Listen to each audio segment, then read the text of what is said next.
Hello, everybody. Good morning, and welcome to Gaarawarr's Guide to Ulkoria this fine Saturday morning. If you're watching live, if you're not, this fine insert day and time frame here. I'm Gaarawarr. Today we're going to be talking about the latest. I guess, yeah, that still qualifies. The latest evergreen champion to come to Idle Champions, which is Ulkoria Stone Marrow. She's part of the Waterdeep Dragon Heist campaign. I think everybody's got their fingers crossed for another one at some point soon, since it has been a number of months since Ulkoria came out, but who knows? Who knows? So we will talk about Ulkoria today. We're going to talk about her as a champion. We're also going to unlock her live, which I should probably go to her adventure and start doing. The vanilla version of Ulkoria's unlock variant, which is called the Gargoyle, which is one of her nicknames, does require you to get to wrong campaign. It's all the way down here, so if we zoom out a little bit, you got to work your way all the way down to the bottom of Waterdeep. It is a variant on the Altardeep adventure. You do have to get to area 400, which shouldn't be too much of a problem for this account. But it can be trying for people who are on newer accounts. You do have to have completed 45 Dragon Heist adventures or variants. I've completed everything here, and that's 53. So basically, you have to do almost all of the Waterdeep Dragon Heist campaign, including the variants. It is a lot of work, but the nice thing is you make a lot of gems on the way there. I just completed this recently on my newer player account. And yeah, I mean, it was doable. It was a challenging mission. When we got there, like the final boss, we'll talk about the final boss quite a bit. The final boss was the big challenge. Hello to everybody in chat, Star Chaser, Seamus, and everyone else. Welcome, welcome, welcome. I see everybody hitting up the code. Yeah, this week's code is Gargoyle Unlocked, because that's what you would be doing here, right? There's a nice little picture of Ulkoria here. She is a dwarf archmage. So the main issue, 400, not horrible. I mean, you have to get pretty close to there for some of this stuff anyway, like 350 for Elder Rune attacks. 400 though isn't horrible. Pretty on par for like a capstone type variant. In these earlier campaigns, this is still kind of what I consider an earlier campaign. For the limited campaign. So Tomb of Annihilation, then into Waterdeep. It is Avernus where it starts getting real far in and deeper and harder. But basically, 400 shouldn't be too much of a problem for you as long as you've got about, I want to say, E18 to E20 favor. I would go E20-ish. Or a little higher here. It shouldn't be an issue for you to get that much favor on the way here. If you treat each regular adventure that you play, like Deja Vu, Altardeep, all the way through here as a favor push, you should clear that without any problem. And that's basically what that's going to do, is make sure that before you get to 400, you have reached the soft cap for all your champions, which means there are no more upgrades left. So you are going into that adventure with the most possible amount of power that you can get from gold. The challenge there is then building a good formation. And this one, generally, only champions with a magic base attack can be used, but a few extra helping hands tag along as well. This is to give us tanks, because there aren't currently any magic base attack tanks in the game. So we get a couple tanks. This is a 2-tank formation, so we'll make do with what we have there.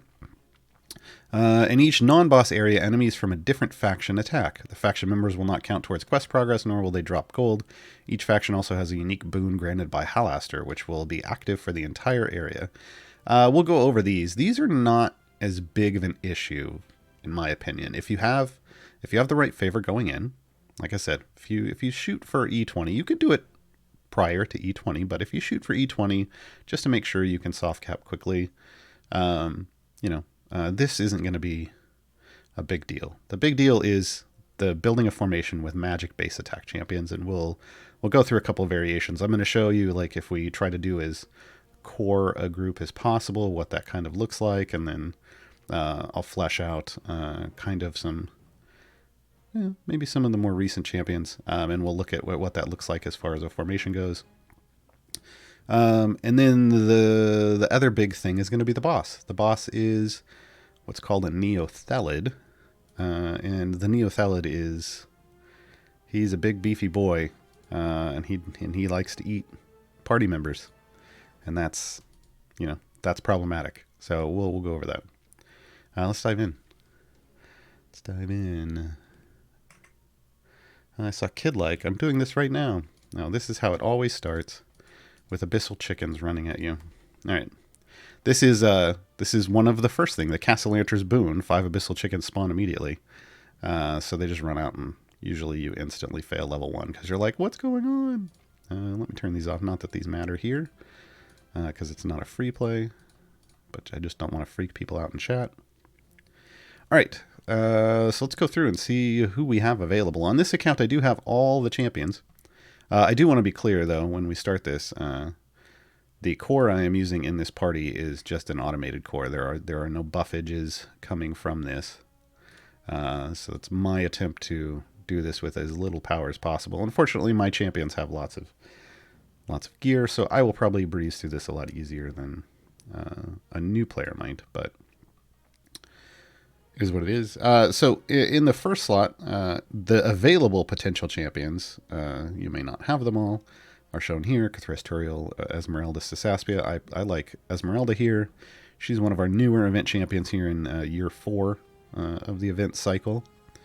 I think she's fantastic for things like this. I'm going to go through, as you noticed, Celeste, core champion, Dinar, the only 2 available from this slot. In slot 3, though, we have no one. So they throw us a bone, and they give us Nayeli. This is one of those situations where they're like, well, a few helping hands. Well, they're going to give us Nayeli as a helping hand, so we'll get Nayeli out there as our tank, as our first tank. Slot 4, no one again. They give you Jarlaxle because they're like, well, we'll at least give you some gold find. I'm not going to put him in, but he is available. Coming over to slot 5, you could potentially have Calliope, Dadius, and Keelik. Again, we're going to go with kind of more of a core formation where we can. Slot 6 is the big one. Ashara coming out. If you don't know, Ashara got updated not too long ago, and she has some really nice buffs for herself, as well as buffing the party. But she can those buffs now apply to herself. And she's become kind of a pretty standout DPS if you don't have, say, or can't use, say, Krull or something. So she's going to be our go-to DPS here. This is how I did it on my, if I remember correctly, yeah, this is how I did it. Ended up going on my new player account, was Ashara DPS. We went back and forth between Ashara and Farida, but Ashara ended up being the best option. And that's great because, as I said before, the Neothelid is a big bad boy. He's a chunky boy with armored health. I don't think I mentioned that point. That's always problematic. So having a DPS that can do multi-attack like Ashara does helps to get rid of that real fast. That's actually preferable. When you're dealing with anything that's got segmented health or armored health, you really want to kind of go to multi-attack champions. It's just going to make it go a lot quicker and a lot easier for you. In the next slot here, there's a lot more options, and especially now, because we do have Lucius in the game. So you can run from Farida to Jim to Freely to Lucius.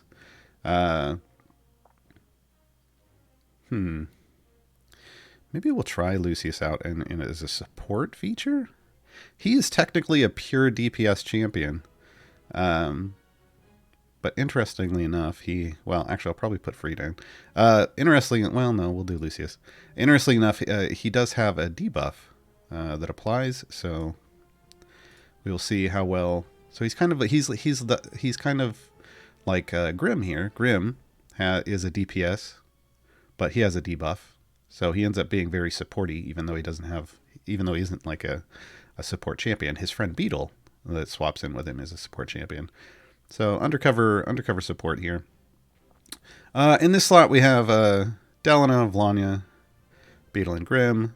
Delana doesn't offer anything here unless you're going to use her as your DPS. But again, we're going to go with Ashara. So if you don't have any swaps here, this can start to be challenging. I mean, ideally we would go Grim, but I think I might potentially look at Volanya here. Makos is going to be the only option in this slot, and that's fine. So we're going to use him. And then we come up here, slot 10. Now, Ulkoria obviously is available. Normally wouldn't be, right? Because you wouldn't have unlocked her yet. Tyrell would be the only option here because there just are no magic users. So again, they throw us a bone. They give us, a nice big tank for our front line. So he'll go in the front line with Naeli to keep things off of us. Slot 11, you only get two options if you have them available. You get Strix and you get Averin. Strix is a bit limited here. The Neothelid doesn't get close enough in the formation for her to debuff. So ideally you're going to want to have Averin available so that he can help you out in this situation. And then we come all the way down here to slot 12, and Archons. All you got. I can't remember if we did this with an Archon tanking. I don't think we did. Archon doesn't offer anything unless you're usurping. Archon doesn't really buff the rest of the party. So I think we just did it without him. So I think we went with Celeste here, which I forgot to... And let's see, how do we want to do this? I think maybe we want to do something more like this and maybe like this. Potentially. I kind of want to get... or we could just move it like that. No, I think we want to do this, and then I think we want to do this. Yeah. Something more like that. Now, I'm not necessarily saying this is going to be the best possible formation. Obviously, I'm not necessarily using everyone that I could. Should we use... Charlie? You know what? We're probably going to want to swap some people around here. At the end of the day, once we get to the boss... It really becomes a race to destroy not just the boss quickly, but also the tentacles it shoots out to capture your character. So right now I need one more champion. And I mean, we could throw Jarlaxle in for gold. I think I did that on my original run and then swapped somebody else in. And I can't remember who we swapped in from here. I can't remember if we used Volanya or if we used Grim. If we use Volanya has to be adjacent to champions, preferably, to do her thing. But she can do this whole damage of champions ahead of her. But she prefers to be adjacent to really build up buffs. But yeah, we'll throw her in the back. We'll see what happens. So we'll let this do its thing. We will level things up, and we will throw some speed potions on because this is going to take a while. We need to get 400 levels, and in the meantime, we will talk about. Oh, this is going to be. Yeah, this is going to get real fast. In the meantime, we will talk a bit more about Ulkoria specifically. And technically, we could just bring her out if we want. Right? Yeah. Let's just bring her out for the moment. We won't necessarily be using her. We're relying on click damage for this part. So, this is Ulkoria. As you can see, Dwarf Wizard. She is one of the Archmages of Waterdeep. And actually that factors into her abilities as well. She is very Waterdeep focused. Well, not very. She gives you some bonus damages if you're in Waterdeep. And it's called the Defender of Waterdeep. And she even has item support for it. So you can get a nice little chunk of damage off that. But it kind of really... It basically means that you're going to get the most out of Ulkoria if you're using her in the Waterdeep campaign. Everywhere else, this is kind of wasted. Ulkoria really wants to work with, just like in this adventure, wants to work with lots of magic-based base attack champions. And we'll go over her buffs, but her buffs basically revolve around that. So she is a support character. She doesn't have any affiliation with anything currently in the game. She's been around a while. 377. Yeah. So let's talk a bit about her. Obviously, slot 10, swaps with the Peril, as we showed a minute ago. She is eligible for both Mert and Strahd in terms of patrons, but not for Vajra. Her constitution is just not high enough, and there isn't a... It's 12. Her constitution is 12, so she's not going to get to... Even with a feat, even if they gave her a feat, she wouldn't be able to get to Vajra.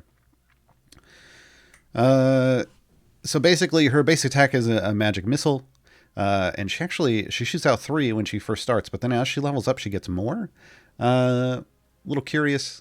That's something you would think would be more of a thing. Giving her more magic missiles would be more of a thing if she was a DPS champion, and she's not.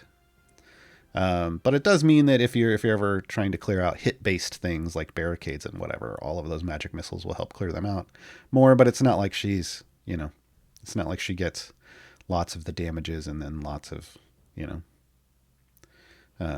multi-attacks to matter so much. Her ultimate is really cool.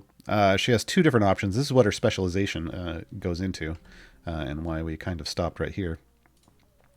So her ultimate either summons her Shield Guardian, which is basically like, a big construct. Ooh, there's the Neothelid, but he died. And he does like massive damage for each stack of Spellcaster School she has. This is like, it's basically like this huge electrical arc across the screen. Hits all the things. It's pretty cool. So this is like the damage spec. Like if you want her ult to do lots of damage, this is what you choose. And of course, the more number people that qualify for Spellcaster School, which we'll go over in a bit, which is basically if they have magic based attacks, then the more damage the ultimate does. Urchin Pranks is fun though. We get to see Nat Jinx and Squidly appear. Basically, they do CC, so crowd control stuff. So they'll do some knockbacks and they'll stun some enemies and things. So this is kind of your crowd control specialization if you feel like you need that against bosses wherever or enemies wherever you are. With the ultimate, there you go. And if you just want the straight up damages, like screen wide damages, you go Shield Guardian. I think this one's cooler. I think we're probably going to go Shield Guardian. I mean, we're not going to actually use her, but I tend to go Shield Guardian most of the time. If we want to talk about her upgrades, so Spellcaster School is the main ability that her kit revolves around. As you can see, she gains a stack of Spellcaster School for each champion with a magical base attack in the formation. Each stack increases the damage of these champions by an amount. Mine is obviously buffed because of items and levels and stuff. Stacking multiplicatively. This does get numerous upgrades while leveling. It has item support and it has feat support. So if we come over here, you'll see like here there's Spellcaster School feats, more Spellcaster School feats. Down here. So she's got good support for Spellcaster School in terms of just her kit overall. And then Defender of the Waterdeep is the one we were talking about before. It increases the damage of everyone in the formation if you're on an adventure in the Waterdeep Dragon Heist campaign. And again, this does have item support. It has it gets upgrades while leveling. Like they really go all in on this. And it has feats for it. If we come over here, see Defender of Waterdeep. I think there's a 40%, 40% Open Lord's Decree. So they really go in on Ulkoria being the person you want when you're doing Waterdeep stuff. Yep. Now, Watchful Order, it's a pretty big one. This is where they take Spellcaster School and they kind of multiply it by and make it even better, right? They're basically use the number of stacks you have there to add extra abilities to Ulkoria. Additional things, if you have 3 plus stacks, and I'm not going to call it stacks. If you have 3 or more people in the formation with magic base attacks, right, and that includes Ulkoria, so Ulkoria and 2 others, this ups your attack speed of champions, or of champions that have magic base attacks. So anybody that qualifies for Spellcaster School gets faster attacks. Now, if you have 5 total, and this is kind of what we consider in general the breakpoint. Like if you're not getting at least 5 stacks for her, if you don't have at least 5 people with magic base attacks, Ulkoria is probably not competitive for you in a formation. If you can get to 5 or higher, then you're getting to the point where she can potentially be a strong person in your formation. So 5 increases positional formation ability effects. So these are like the abilities that are based off, like the next row or adjacencies or things like that. It's going to buff those by 25% for each stack. If you can get 7 stacks, which means you're really going all in on magic base attack champions, each time a champion counting towards Spellcaster School attacks, there's a 50% chance that their base attack cooldown will immediately reset. Not going to lie, that one's really neat. But again, you have to get 7. And that's, in fun formations, you can do it pretty easy. But if you're pushing super deep right now, we're starting to get to the point where, especially with Lucius added, where you can probably get some more options. Well, Lucius had multiple in that slot already, but there's lots of options now for people to try to get up to 7 and create a somewhat viable formation. But 9, if we go all the way to 9 champions, which just doesn't really happen in a viable way currently, increase the base value of Spellcaster School by 200%. Right, that would obviously be ideal. The thing that's keeping us from doing that is we have no, as I said before, we have no magic base attack champions that are tanks. So getting to 9 is rough. You can do it. You can do it in a formation that's like Tomb of Annihilation, where there's only 1 tank, and then you make 9 other people magic base attack. But again, it's not necessarily incredibly viable, and you're not necessarily, while that bonus from the base value of 200% is really nice, it's not necessarily enough to overcome the fact that you're potentially getting rid of some other really solid buffers that happen to not have magic base attacks. So when you're building a formation around Ulkoria, shoot for 5+ stacks, and go from there. Don't like bend over backwards to try to get 7 or 9.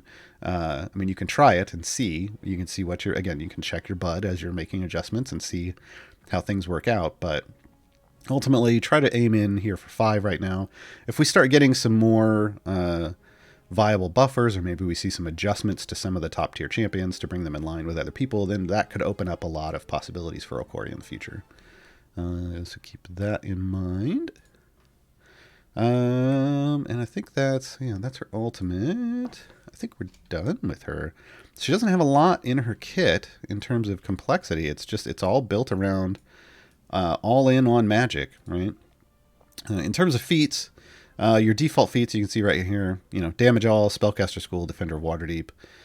So basically, if you're in Waterdeep, you want to slot something that gets Defender of Waterdeep. Spellcaster School should be slotted all the time, and then if you're outside of Waterdeep, then you go all champs damage. And her rares, they go along those same lines. Now, what does get a little interesting here is they've added feat support for a couple of the features in her Watchful Order ability. So like Work in Harmony increases base attack cooldown reduction of Watchful Order by 40%. I'm not sure how much I like this. If you're just trying to go for as fast an attack as possible, sure. But remember, Watchful Order only drops it, 0.5 seconds. So 40% gives you another 0.2 seconds. So you would go to 0.7 second reduction. I'm not sure if I want to use a feat for 0.2 seconds, but try it out, see what happens. It could be that it ends up adding some nice DPS, but man, it doesn't feel huge. For Watchful Eye, increases positional formation buff of Watchful Order by 40%. Remember, that starts at 25% per stack. Per stack. Let me make sure. Does it say if it's...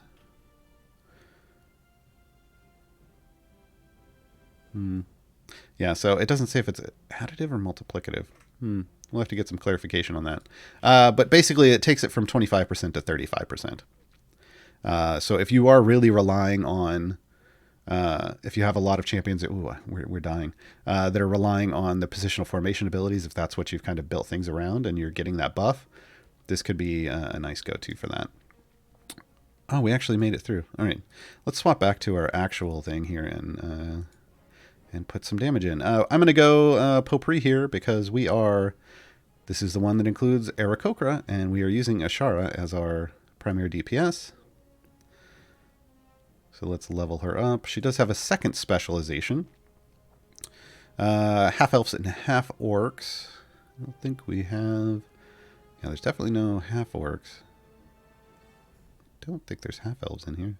Or there's only one. I can't remember. Genasi, Gith, Sariel, Tabaxi, Warforged, Yuan T. I think we're... Yeah. I don't think we really have to worry about this too much on this one. So I'll just pick one. Could be wrong. It's early on a Saturday. Now coming over here. This isn't what I'm worried about so much. We will go for the Devil Wears Many Masks. This is the humanoid favorite enemy, basically. And we just want Smells Like a Trap. The main thing Esmeralda is doing in this formation is allowing Ashara to take off double chunks, armor segments, every time she attacks. So Ashara is already doing, multiple magic missiles. Let me see how many. There's 4, 5, 6. Yeah, she's doing a lot. And then she gets double credit for each one. That's the big deal, right? When you're using Esmeralda. So not only are you getting lots of multi-attack out of Ashara, but you're getting double that credit if she can remove even a single armor chunk. We're going to go tankiness and healiness. I see a question. Shouldn't Dinar replace Celeste, do the weekend buff? If you want. Keep in mind, weekend buffs don't necessarily make champions overpowered. You should always test it. You should always take a champion, put them in, see what happens with them, and then swap in for someone that has a weekend buff and see if that buff is enough to make that champion better than the one you would normally use.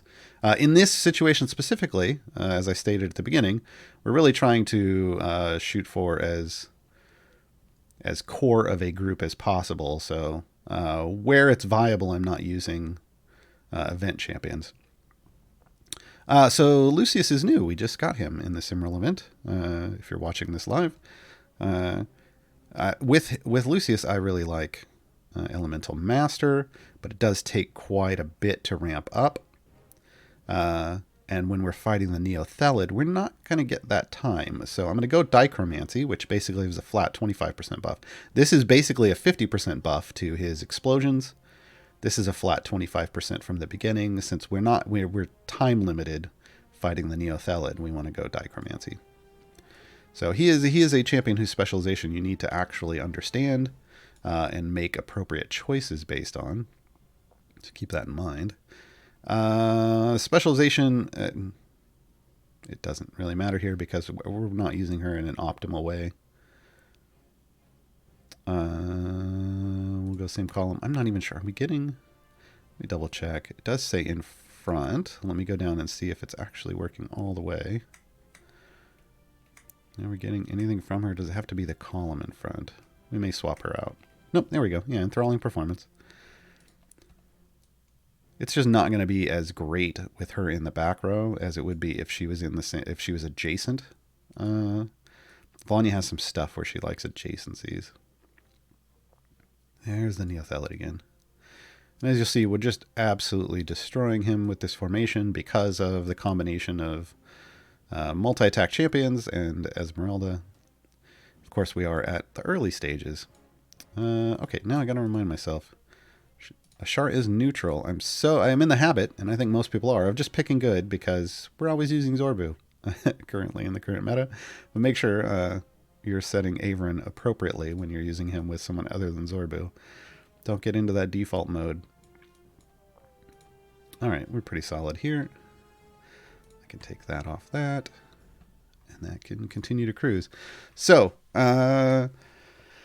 with Ulkoria, we talked about her abilities. We talked about her feats. Like I said, she's pretty straightforward. Everything, it builds around Spellcaster School, and the number, which is basically the number of magic base attack champions you have in your formation. We talked about her feats. Her items, she gets a double. She double ups on damage of all champions items because she is a pure support. That tends to be how they run when they do that. She gets an item that supports Spellcaster School. Obviously, that is her big deal. And then one for Defender of Waterdeep. Again, they're basically saying you really, really, really want to use Ulkoria in Waterdeep. Everywhere else, she's losing an entire item slot when you use her in any other campaign. So she's not going to be as great in other campaigns as she will be in Waterdeep. And since she's someone that you unlock at the very end of Waterdeep, that basically means you're going to be using her for any variants you didn't do before and any patrons she qualifies for. That's what it comes down to.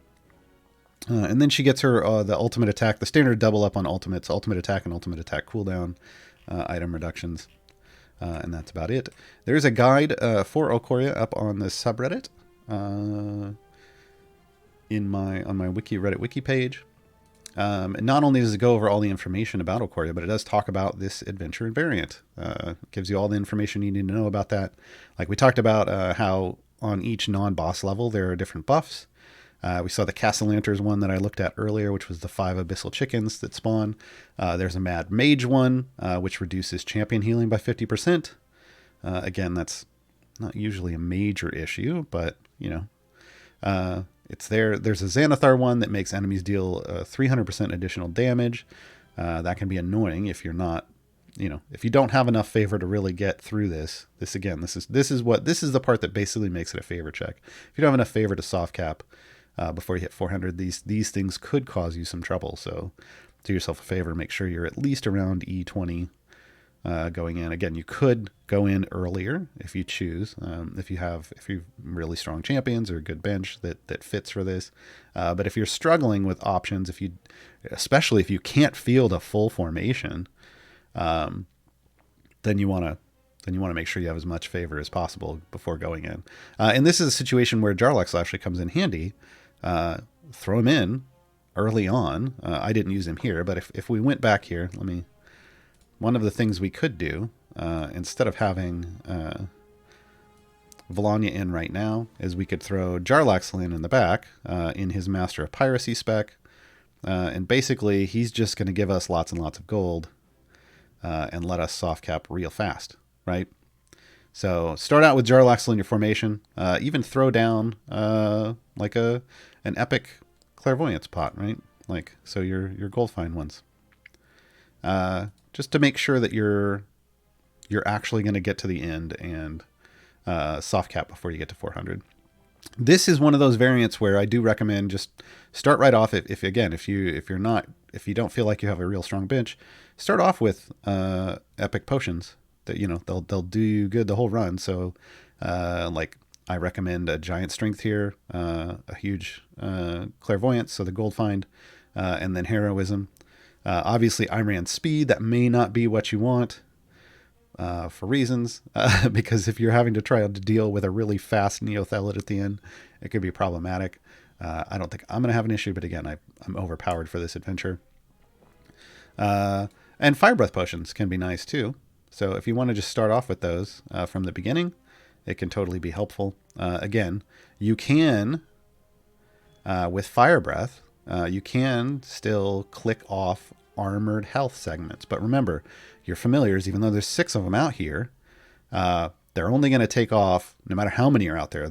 Familiars in general and clicks in general will only take off 1 segment, whether it's armored or not, every 5 seconds. It's helpful. It's not amazing, but it's helpful against the Neothelid. Any help you can get is nice. So keep that in mind as well.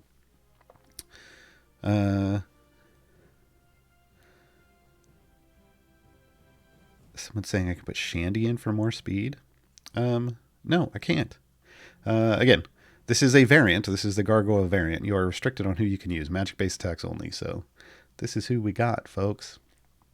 So again, back to Ulkoria. So we talked about the Castellander buff, the Mad Mage buff, the Xanathar buff. There's also a Zentarum buff, because these are the main, spoiler alert, these are the main groups that you face in Waterdeep Dragon Heist.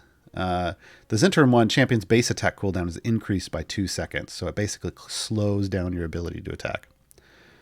Oh, you were answering a question for someone else. All right. Yeah. I just occasionally glance at chat and I'm all like, what? What does that have to do with this? So I think in my guide, I put in like a suggested formation, but even that suggested formation is based off having some event champions. Uh, you know, uh, it's really just going to be. I should probably update it. I mean, you have to use event champions, but it's nice if you can. I don't know. There isn't really a way to do this with just core champions. So once you get to the point where you have to use event champions, it's really hard to suggest formations for people, because you don't know which event champions they're going to be. So if you're doing this and you look at, say, my suggested formation, or even this formation that we have on the screen here, and you just don't have those champions, that's fine. You may still be able to do it, just fine. Head up to the Discord. Check out the hashtag formations channel. Post that you're doing the Gargoyle, and there's I believe some pinned notes about how to post like what champions you have and stuff, and then people will help you try to put together a good formation with the champions you have available to give you your best shot. Again, use whatever bonuses you have. By this point, like I said, you should be roughly around E20 favor. At that point, in terms of blessings, in Waterdeep, that will get you all the blessings. So you should have everything. You should be fully blessed. Hashtag blessed. You can't ban me from my own chat, Dylan. If you have perk bonuses by then, great. That's still, I feel like it's a little fairly early for perkage, for patron stuff. Personally, on my newer account, I didn't even start patrons until we had finished Ulkoria. So, your methods may vary quite a bit. Oh, yeah, if you want to post the Discord link, you just do !Discord in chat. That gets it, because you can't post links in chat, folks. But everything is linked available that you need, usually just by a command. Someone will know that command. Let's level some people up here. As you can see, we're already up to 300, so we should hit 400. Wow. Yeah, 25 minutes. Not bad. So some of our speed will be wearing off here shortly, which will make this a lot easier to understand as we get to the boss. But we want to make sure we have as much of the damages as possible as we approach. So here's the buffs. As you can see, they're kind of bouncing around as we switch. This is the Zentrum. It looks like a flying snake. Now we're on a boss level, so there isn't one at all. And then boom, here's the Mad Mage boon. So just so you know what the icons look like. This is a nice little visual reference. So it's just going to change as you go, just randomly swapping around. Let's see, I'm going to go ahead and tackle some of the specific Ulkoria questions, since we do have to wait a little bit while we get all the way to 400.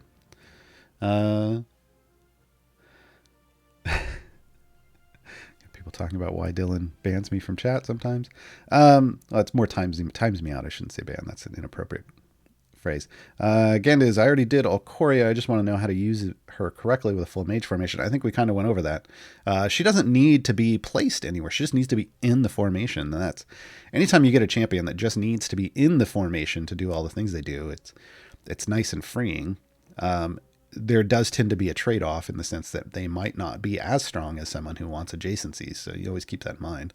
But yeah, it's really just about having her in your formation and having enough champions with magic base attack to build up and meet those thresholds. Like I said, 5 is kind of where you want to be as a minimum. If you can get to 7, that's nice. But 9 is really where, like 5 and 9 are really the big jumps in my opinion. But 9 is just real difficult to do and have it be super viable at the moment. And when I say super viable, I mean, if you don't have lots of power and you're really trying to push this, there probably is a better formation for you to push deep and complete things with, but you can try the runs and see how far you get. In a lot of cases, it's completely enough power to do and to meet certain adventure and variant goals. So you can definitely play around with those. It's just if you're really trying to push to your wall, that might not get you there if you only have 5. And if you try to push for 9, like, you may have lost power somewhere along the ways. Let us see here.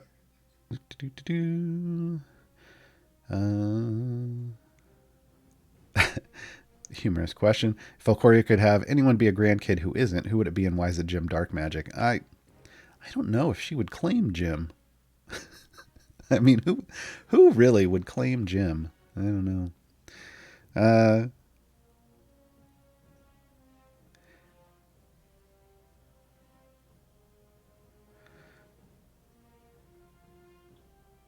How is my game running that fast? That's probably the other appropriate one for this.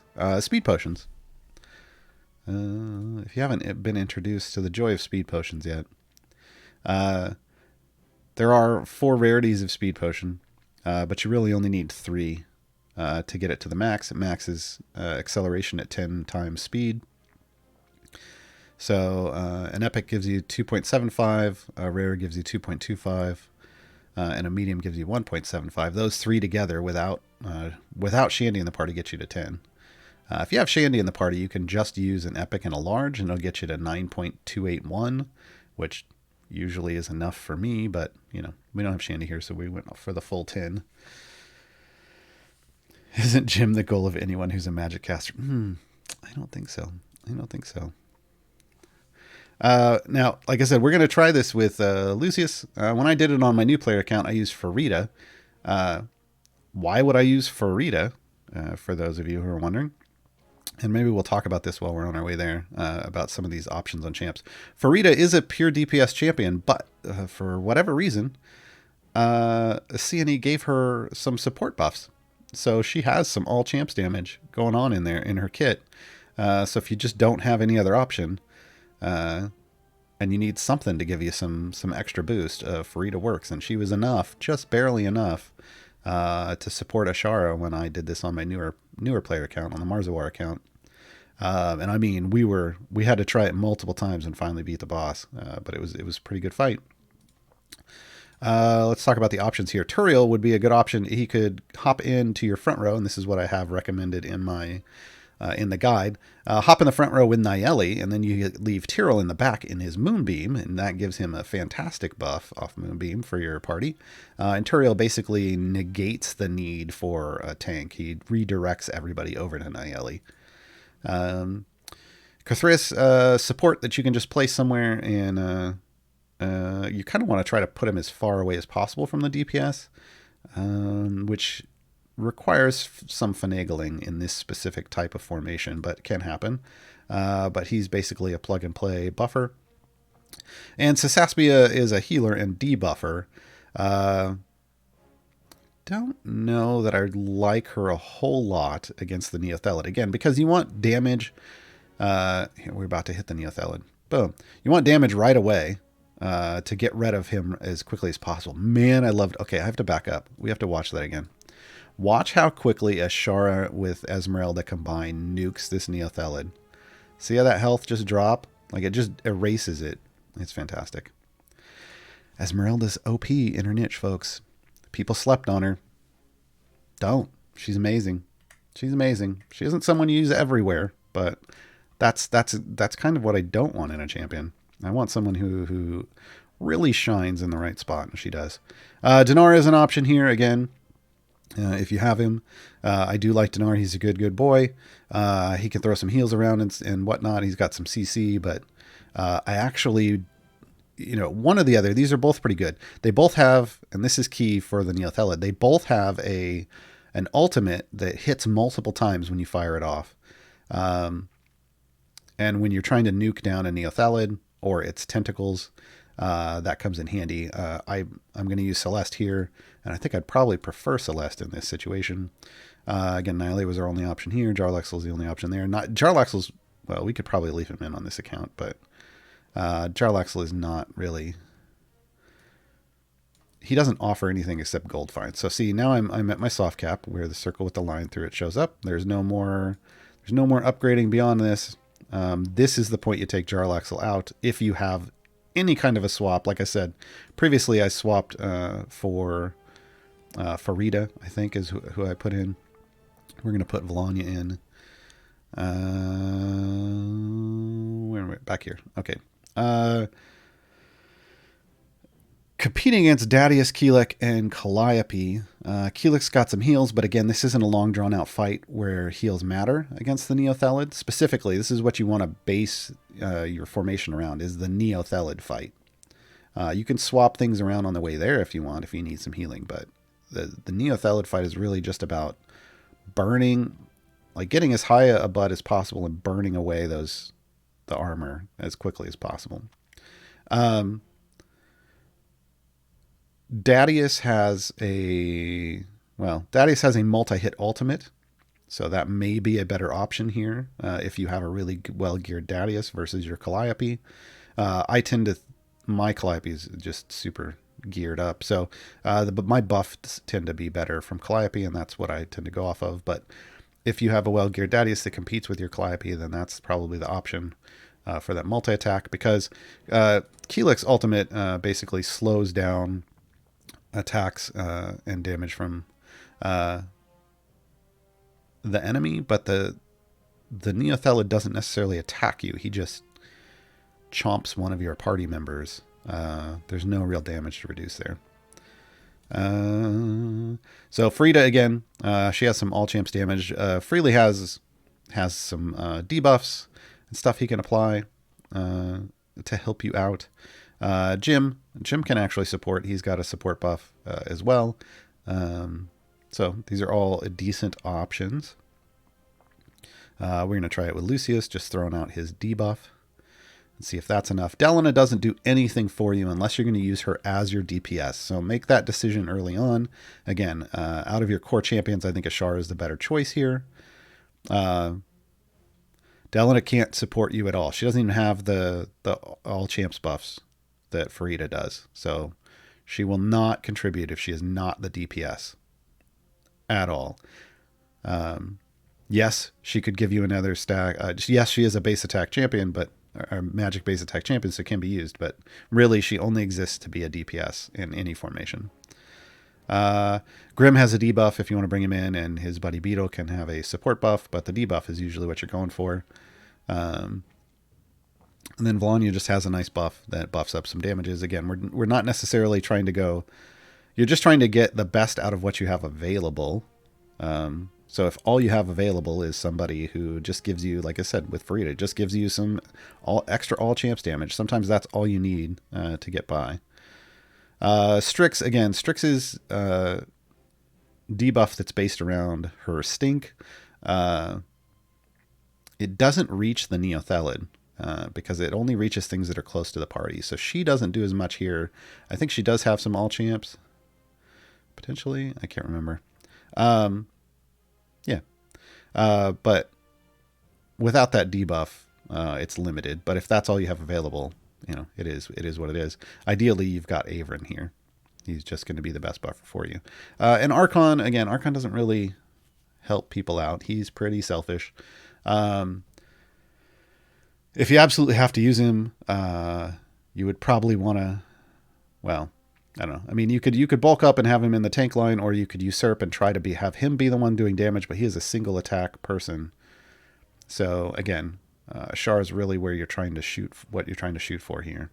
But he could be, if you have an empty slot, throw him in, because the RNG of this fight is the Neothelid will try to devour one of your party members at random.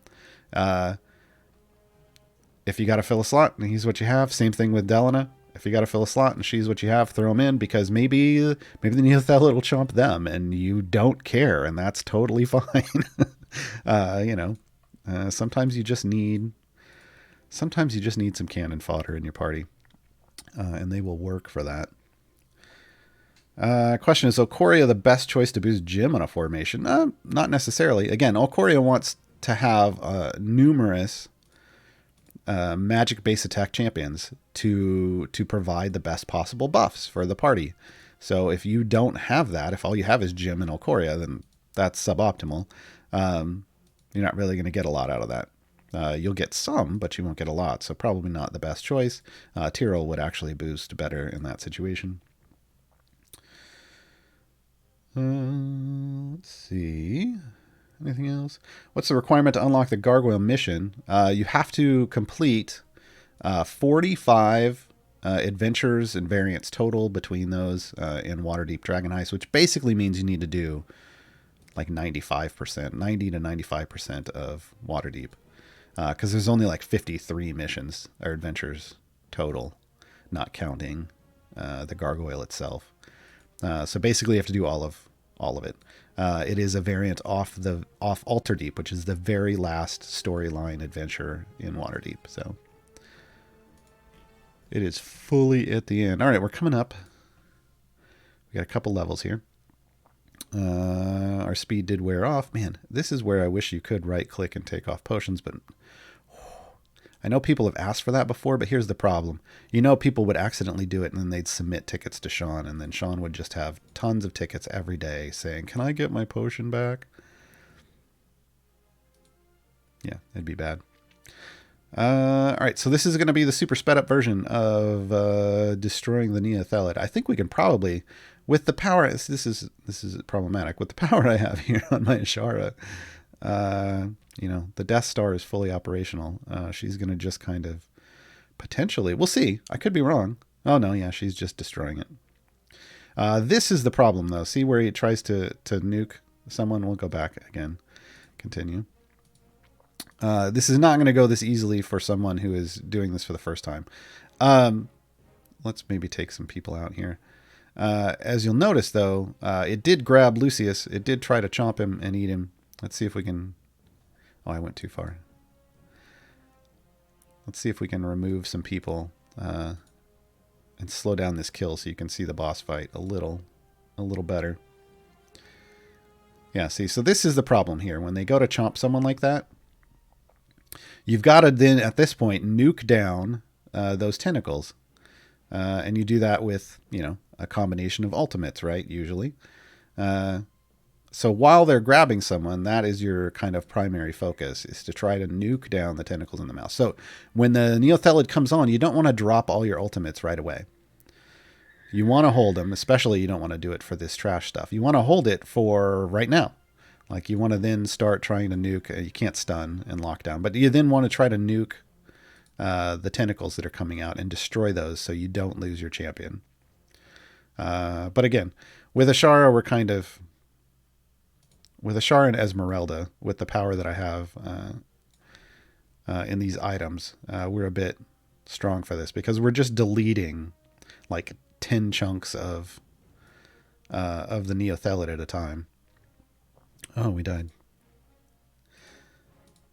We'll let this cycle here and nuke it over and over again.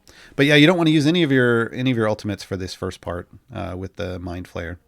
You just want to save everything for this.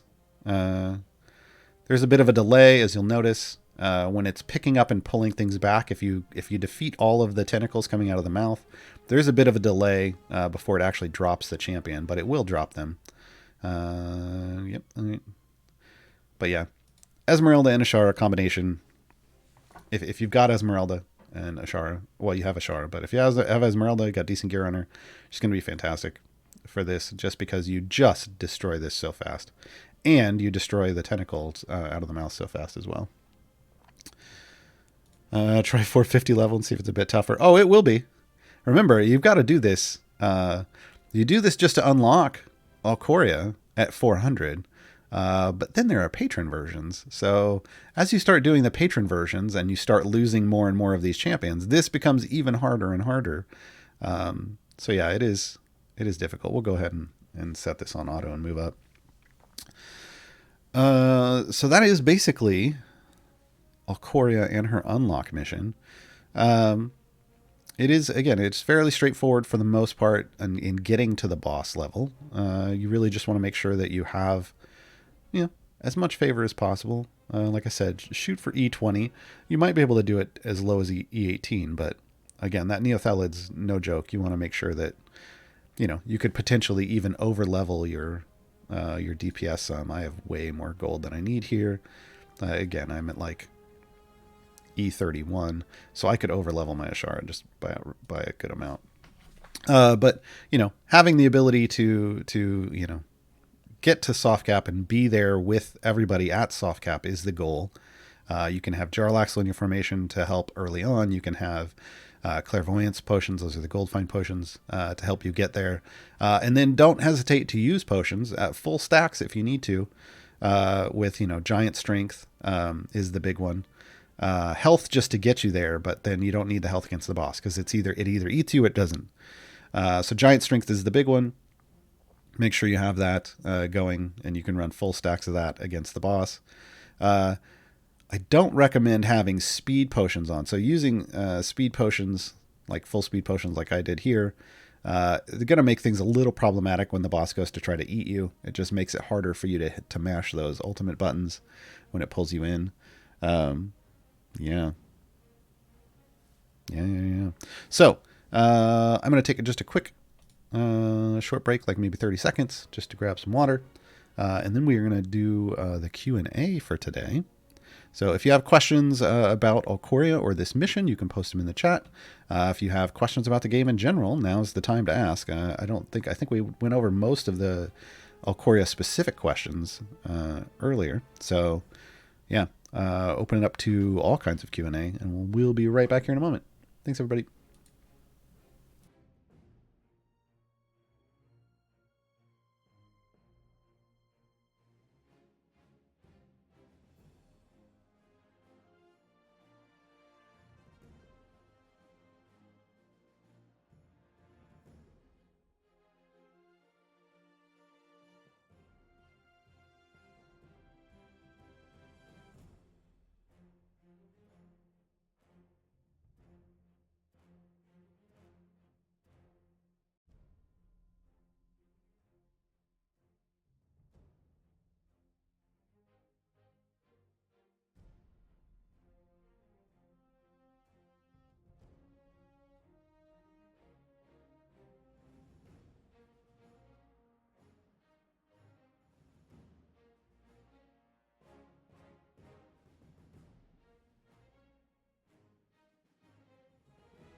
And we're back.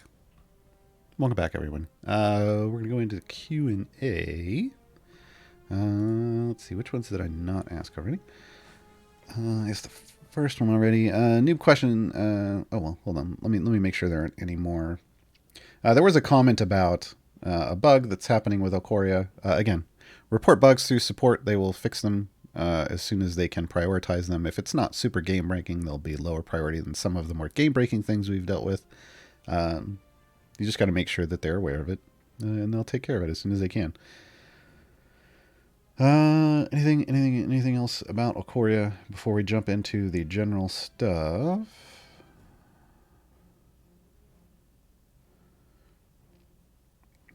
Oh, here's one about this mission. So Benwyn was rebalanced a few months back to make him more effective at clearing armed enemies, such as the Neothelitis. He had all a good choice for newer players who might have him available. I mean, not on this mission because he's not a magic base attack champion. And I forgot to point out what that looks like. See how this looks like a little magic missile here? This is what denotes in the champ UI that this is a magic attack. A sword is a melee attack. And... Oh, wait. Somebody who's got a ranged. I don't think any of these people have a ranged attack. Wait, isn't Calliope's second one? No, it's showing up as magic here. This should be a ranged attack. Interesting. Anyway, the range looks like an arrow. So yeah, Benwyn's good against... well, I like to use Benwyn because I have enough power in my formation to overcome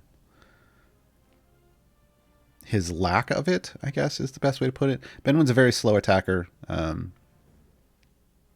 he can chunk lots of segmented health off, whether it's armor or hit based, and even more if he's surrounded by in the right way and in the right formation. Like he's really, he really requires the right formation to really work right. I like to use him in Icewind Dale because there's a good amount of hit-based stuff there. I've also used him in Avernus, but again, I have enough power with the rest of my formation to to support him, but he can't be used on the Neothelid fight.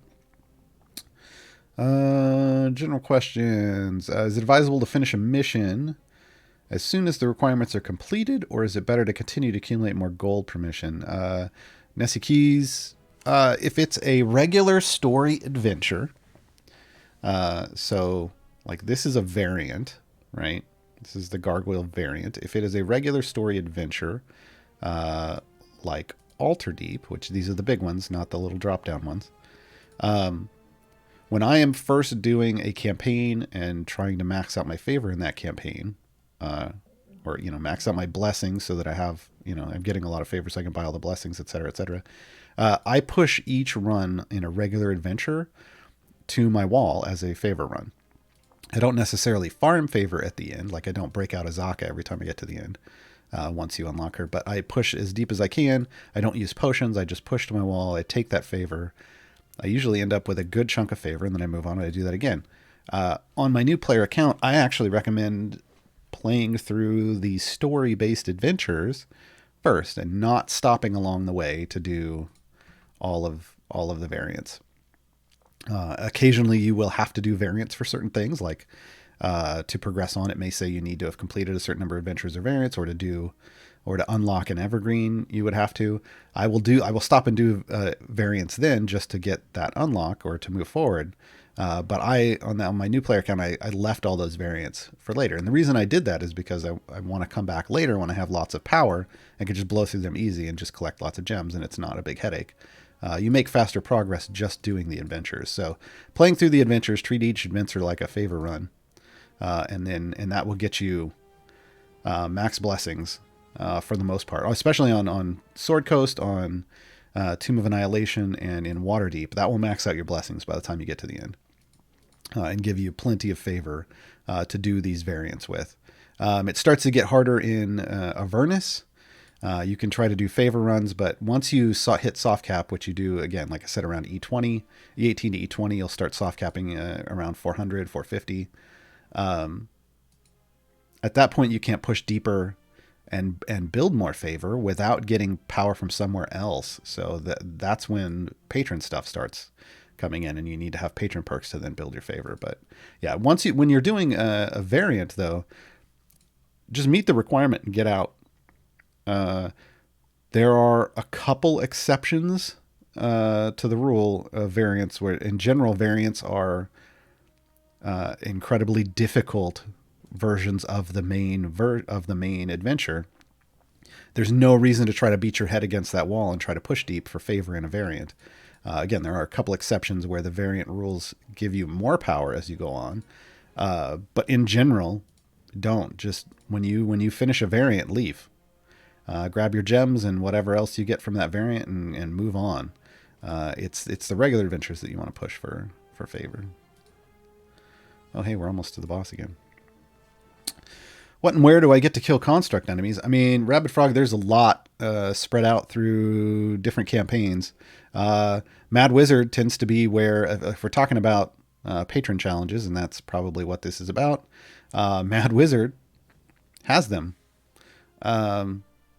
It's just on one or two levels, maybe three in that campaign has them. So you can accrue some in Mad Wizard. And when I do those, I just sit on that level and max it out once I've done all the other stuff, and that's all that's left. However, if you want to do something that just has tons and tons of constructs, you can go to Waterdeep.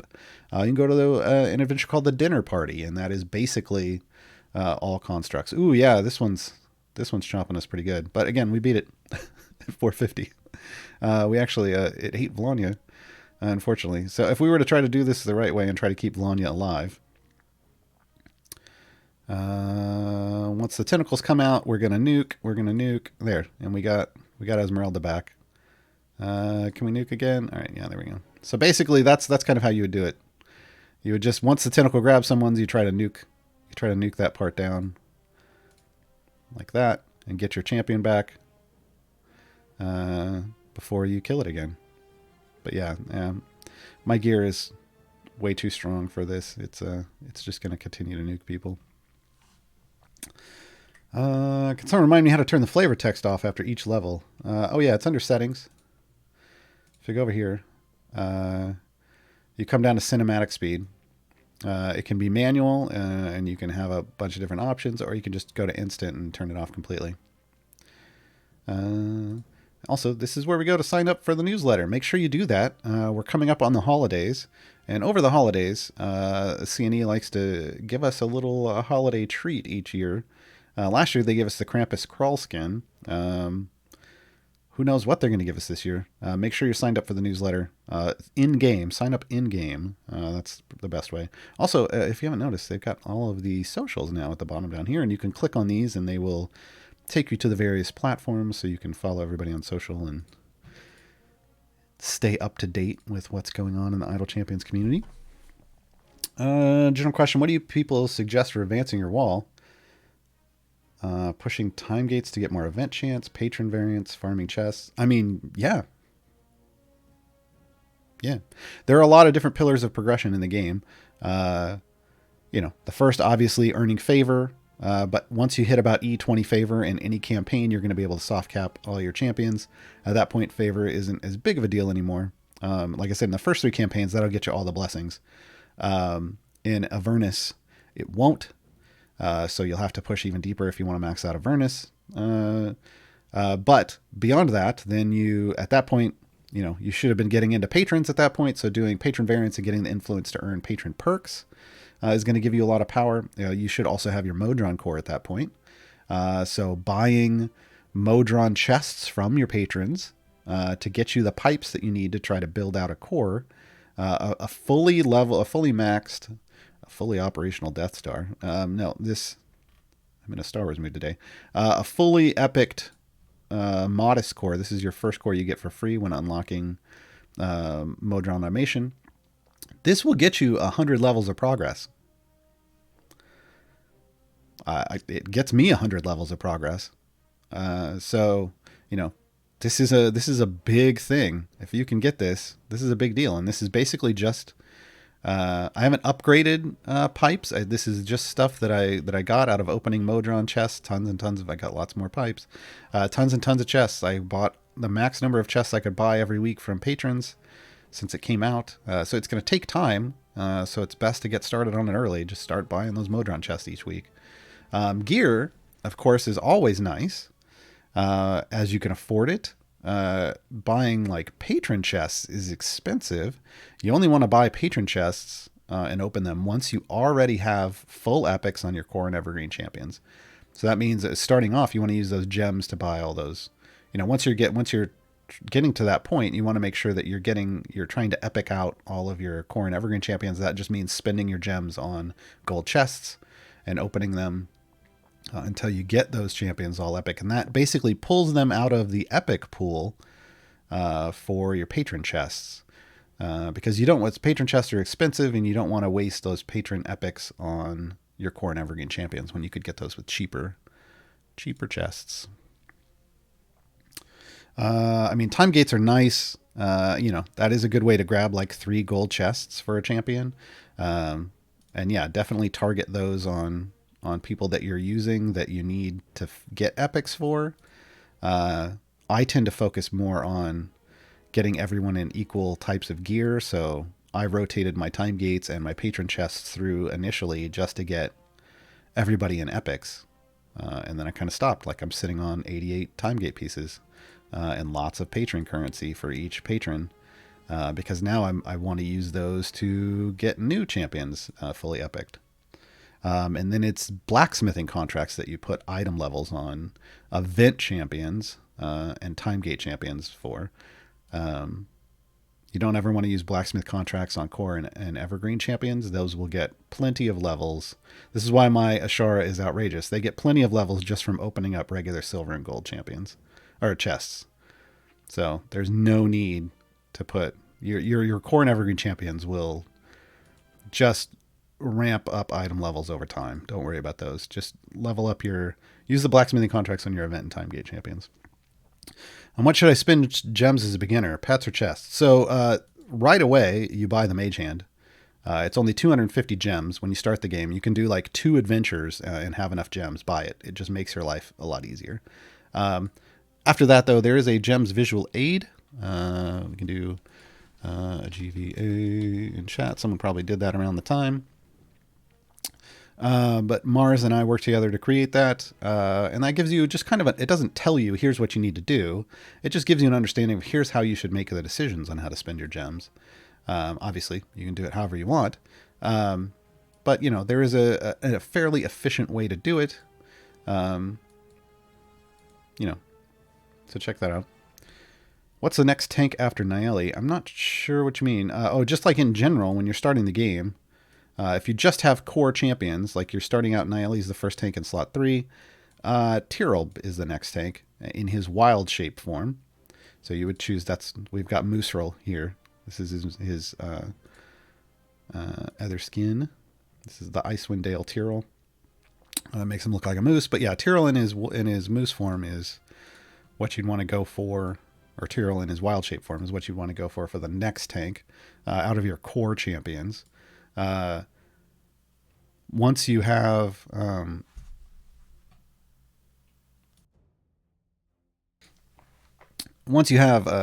some other options, like Briv is a tank in slot 5. Sentry is a tank in slot 4. Like, it just depends on if you have these options available to you. Yeah.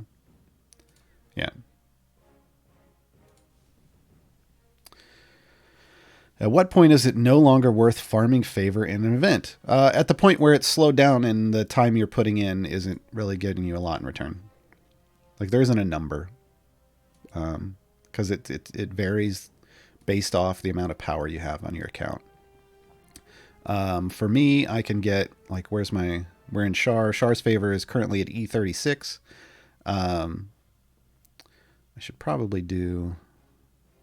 Yeah, none of these are really going to help me push super far. This will get me a little further. I'll do another favor run this weekend because I know personally I could get into the E40s. It's not worth it for me to try to get into the E50s. I just shoot somewhere into the E40s and I'm fine. But everybody's different. So like on my newer player account, I'm at I think I'm at E9 right now. I might be able to get to like E12 or E13 if I really pushed it, but it's not worth it. I'll probably get to E10 and I'll be fine.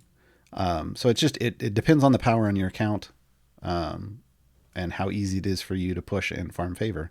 Once that favor gain starts to slow down, there's no point. Because remember, for every EO1 favor threshold you reach, you get another 10% on the multiplier when you convert. So if you can't get a full EO1 on a run, you're probably at the point where you can stop. Because you're getting then you're only getting a 1 or 2 or 3% of a multiplier, and that's not really worth your time. What would you recommend for a Zorbu Tauragar kill boosting formation? Ooh.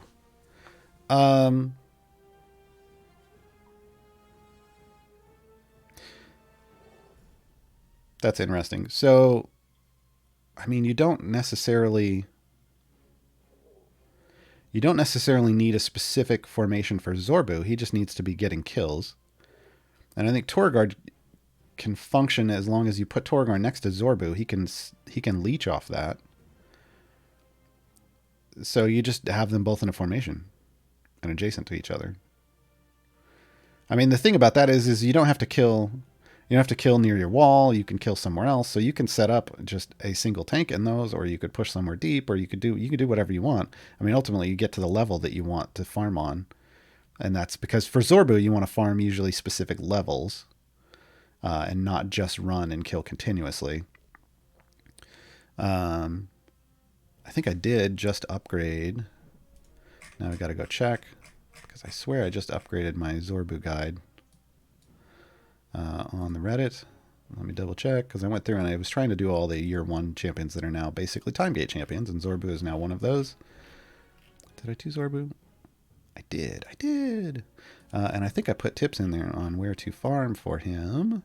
Yes, so there's a lot of different places that you can farm. There's really only 3 things you need to farm for Zorbu, and that's beasts, undead, and drow. Zorbu also has a humanoid favorite enemy, but drow count as both drow and humanoids. So you don't have to waste your time on humanoids. You can just kill drow. Drow, I think the community has said Silken Swamp Area 30. That's Sword Coast. You would farm there. So if you want to throw Tauragar in while that's going on, you can. For any of these, you can. He's going to just soak up, any kills that matter. For Undead, Relentless Peril is now my favorite place to farm Undead. It is a variant in Avernus. It is a variant of the Wrecked Flying Fortress. Basically, ghouls pop up on screen and regularly. They spawn with waves, and when you kill the ghoul, it falls over, but then it gets back up again 10 seconds later. So you can just farm on one level, and eventually the only thing that will be on the screen, because they continue to spawn, are ghouls, and you'll have 100 ghouls dying every 10 seconds, basically. That farms up Undead kills for Zorbu super fast. I got EO7 kills in like 3 days with just an epic speed pot. So yeah, it's pretty insane. I recommend going there. And for beasts, if you want to be super efficient, obviously there's lots of places you can kill beasts, but my favorite was, again, like this, it's a variant, an Unkindness of Ravens. So you would have to, this is in Jaheira's event in the Great Modron March, or if you open a Jaheira time gate and can get an Unkindness of Ravens as the variant to pop. It does a similar thing to the ghouls, in that ravens spawn, and every time you kill the ravens, more ravens spawn, and you end up with just tons of birds everywhere. That one I got EO7 kills off of. It took me a week, so it's actually slower than Relentless Peril. Relentless Peril is just, for Undead, it's insane. Man, we're coming up on 500. I'm not going to be able to beat this boss with this formation at 500, but it will be interesting to make some changes and see if we can actually take out we should be able to take out the Neotheller at 500 with a different formation. Doesn't Archon get a magic base attack? I mean, so, like we said, you can use Archon. He is available. His regular attack is melee, though. If he switches to his Fire Breath, which requires a certain number of enemies, that is a magical attack. But, I mean, he is available here. It's just not... Yeah, that's just not... He's not really viable.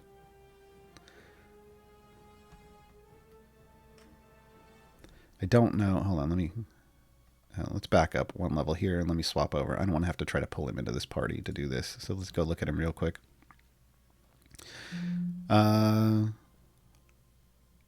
But yeah, I wouldn't really consider Archon somebody I would use with Ulkoria. But let's see if it does the double.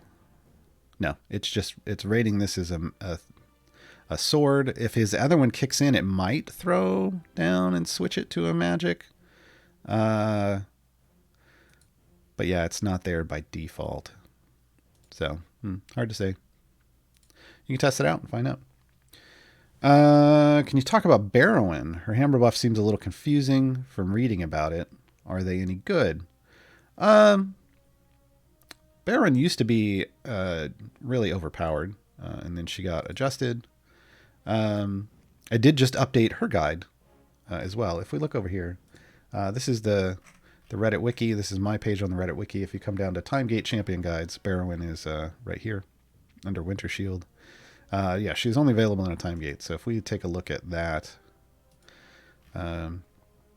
you've got all of her information and updated. So her Blessed Hammer, that's what we're talking about, increases the damage of adjacent champions multiplicatively by 100% for every second differential between Barrowan's attack speed and the target's attack speed. That can sound confusing, but basically what it means is you want to use Barrowan with a very slow attack champion. So Benwyn, for instance. And then you want to put, like, say, and then if you can slow that attack champion down even more, like your champion that you want to use even more, then that's going to buff. Barrowan will provide an even bigger buff. So say put Pwent on the other side of Benwyn. That's, yeah, those three together are kind of built. It's like they tried to make them all work together. And it's fun. It's a fun and interesting formation to build. It's just not necessarily super outrageously viable. Yeah. All right, we're going to need to, we need a little more damage here. So if I try to go a bit buff here, where would we want to go? A bit buffier.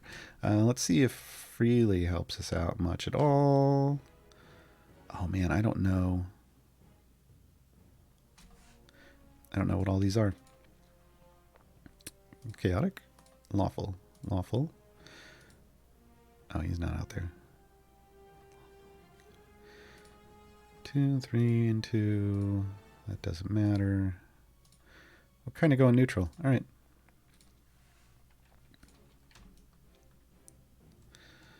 Let's see if we can build out something that's going to have a little more damage.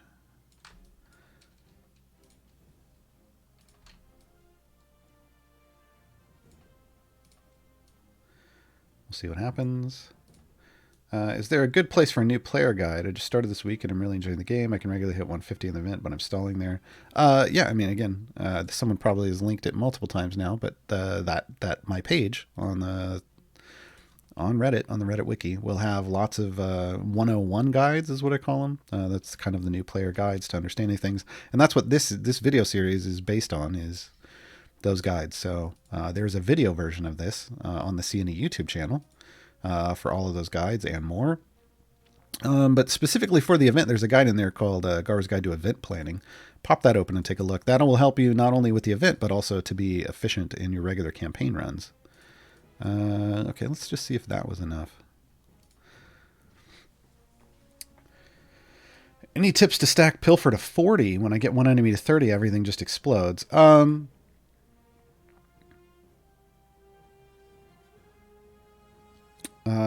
Yeah, I mean, I did a... did we just talk? Yeah, I think we talked about this just recently on my Gaarawarr's Guide to Azaka. That video should be up on the YubTubs. Can we keep her alive?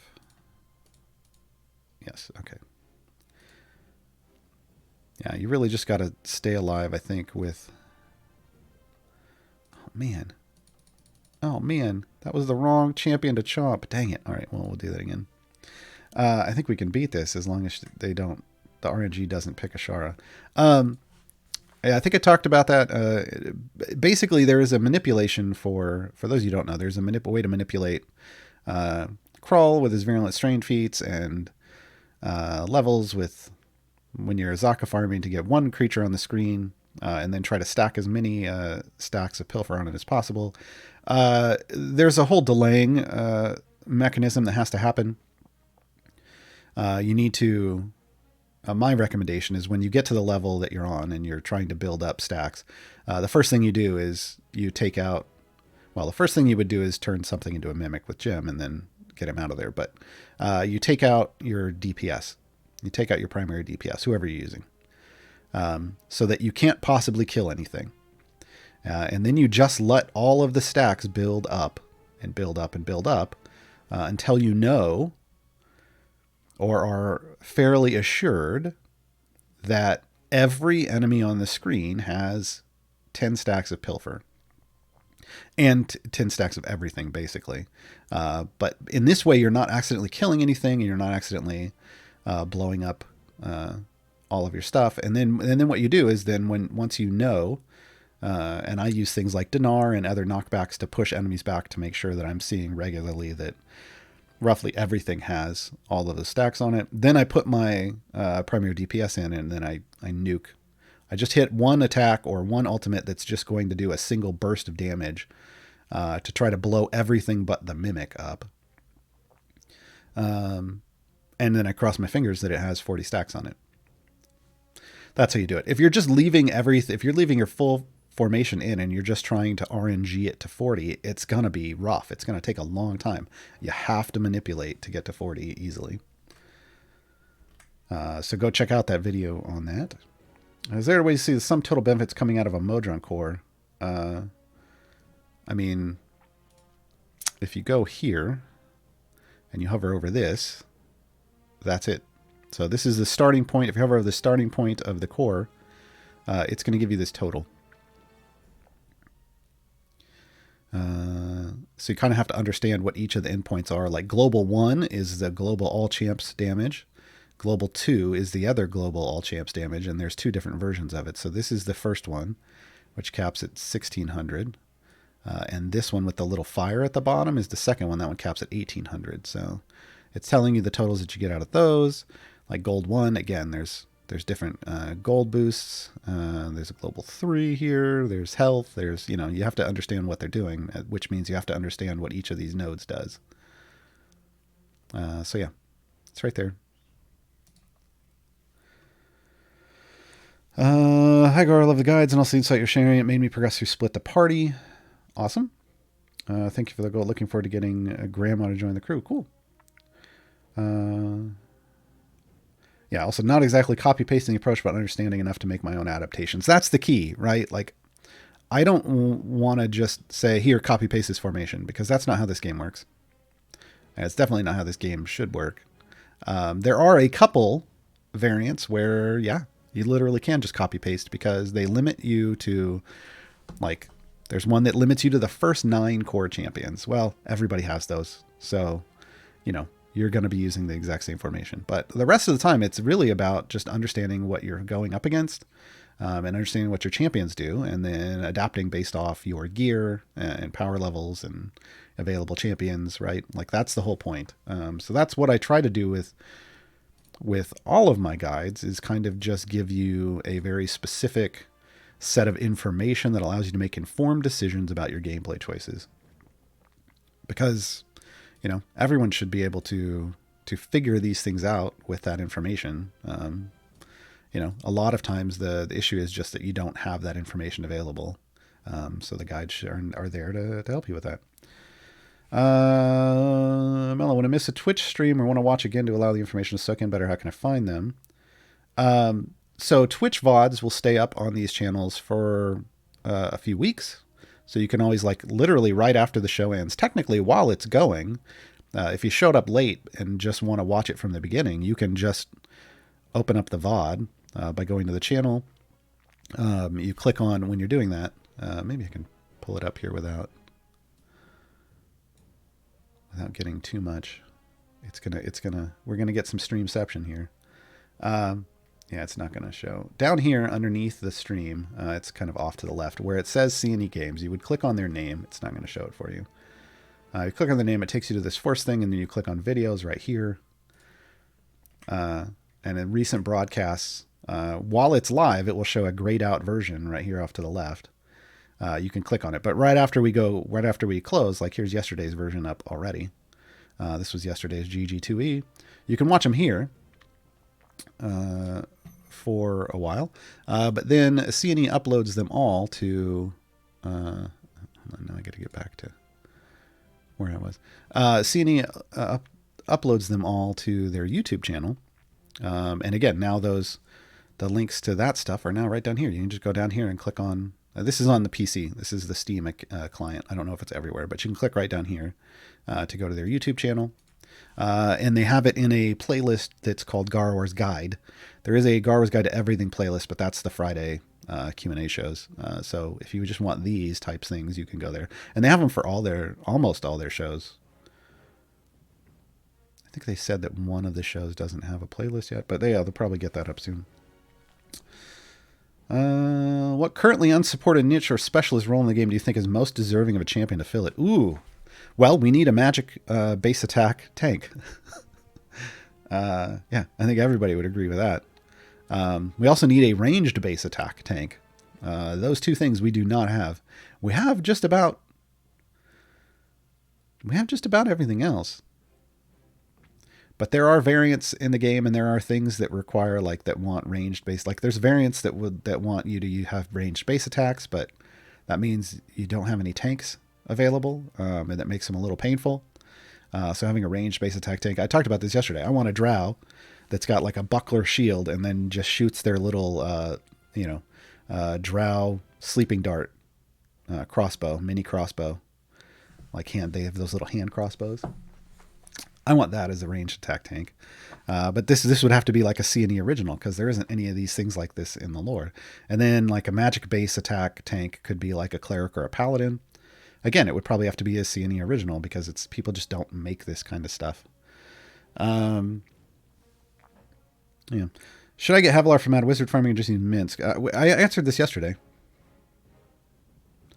Havilar's better, but you do have to trigger her ultimate. Minsk is garbage.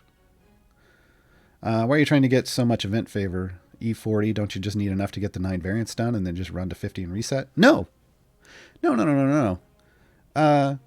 Event favor, the amount of favor you get in an event acts as a multiplier against the campaign of your choice. So if I get, I'm going to make these easy multipliers. If I hit E10 in an event, that means I get 100% a bonus of campaign favor added to the campaign of my choice. So say I'm in the Sword Coast, so Torm, I have E20. Like I have one E20 favor, and I get E10 in an event. When I go to convert that, that means I get another one E20 favor in Torm. So now I'm at 2 E20. I just doubled my favor just from the event. Well, there's no limit to that. So if I get to E400 or E40 in an event, that means I get a 400% bonus. Right? You see where I'm going? So this is how people get outrageous amounts of favor in campaigns, and it's way better than trying to push, because there comes a point when you're pushing a campaign, you just don't get favor. Like you'll get a couple percent, maybe, on a run with full potions. Like you just run out. So if you get favor, like I'm at E45 in Torms because I convert all my events there, and because I'm getting in the E40s, I'm getting like a 5x multiplier on that stuff. So yeah. So I'll end up at E46 after this event when I convert into Torms. That's what you want. All right, now early on, you're not going to be doing that. Early on, you just can't push that far. So early on, yeah, you get enough. And enough is usually E09 to E10. In some events, E9 makes everything green easy. In some events, it's E10. So I just say, shoot for E10. But try to get more. And again, you push as far as you can. You'll notice real quick if you're just not getting much. But, as you get more and more power, you can go further. So you might as well. Like I get E30. I get E28 on my first run on an event. And I get E30s, into the E30s on my second or third. And then, by the time I'm doing my fourth one and I'm really trying to do some major farm. Did we get it? Yeah, we got it. Okay, come on. I really want to beat this 500 boss. All right, and it grabbed Grim, so we may do it. Yeah. Hey. All right. With the new changes to events, does it end up becoming impossible to complete the mission levels? No. I don't know what you mean by new changes to events either. But no. Yeah, can you, Trisk Vansky, what new changes to events? I don't understand. I mean, the answer is no, but I don't understand. Good level to farm Drowse for Zorbu. I went over that. Silken Swamp, level 30. Tends to be the generally accepted one. Can you spoil about the Triton and Yuan Ti characters mentioned in the Friend of Tallfolk from issue? There aren't any. Well, there's a Yuan Ti. Yeah, sure. Here's the Yuan Ti. It's a Saspia. There's no Triton that anybody knows of in development. When they added that in, like when Ishii's Friend of Tallfolk came in and the Triton came in, originally I think this has been said by Dylan a long time ago. Warden is our Warforged character, but when they were creating that character originally, it started off as a Triton something, but then became Warforged. So they thought they were going to be getting a Triton champion in the game, so Ishii came out with a Triton bonus, and then we didn't get a Triton champion in the game. Who is this Gargoyle hinted about in the new Chesco? That's Ulkoria. We just unlocked her. We got a clarification. You mean year one champions? Well, year one champions aren't in events, so I don't understand what you mean. So complete mission levels. Do you mean like complete all the variants? Because you get the variants in everything can still be done with a year one champion through a time gate. So let me go over that real quick. So in an event, if we look at this, Dadius is a year one champion. You can tell he's at the top of this event list. He's the first champion to come out. So he was a year one champion. If you don't have Dadius and you want to get his achievements, you can unlock him in a time gate. That gets you this one. You can get his gear out of time gates or other various chests, patron chests or weekend chests. You can get it all that way. So you get all of his gear outside of an event. Similarly saved, which is all three variants of his version of the adventure. Sure, you can do that on a time gate because every time gate guarantees you one variant, and it guarantees you a variant you haven't done yet if you haven't done any of them. So after 3 time gates, you will have gotten this achievement. Frozen Adventure is his level requirement. Well, this doesn't have to be done by him in his formation. This is just complete Area 175 in any Cymril Spoil Sport free play. So when the event comes around, like right now, you will get this just by completing 175. So that doesn't matter either. And then Chromatic Luck, that variant or that achievement gets unlocked just by using Dadius, and you can do that anywhere. So yeah, there wasn't any changes that made events harder or anything impossible to do. It's all still functional. These were the changes they made in preparation over the last year, coming up to year 4. So, how did you say you get Sasaspia? Sasaspia is an event champion. So, the only evergreens. So if it's not a core champion, it's an evergreen champion or it's an event / time gate champion, right? So, core and evergreen, you know who all the cores. You should know who all are. Evergreen, Hitch, Dritz, Azaka, Dragonbait, and Ulkoria. Those all come out of campaign adventures, except for Hitch, who comes from the newsletter. And then everyone else is either a time gate champion now, which are all the year 1 champions, and year 2 champions as we pass their event. So there are now some year 2 champions that are now time gate champions or events, right? Just notice that screen you were using to see stuff on your formation. Where is that located?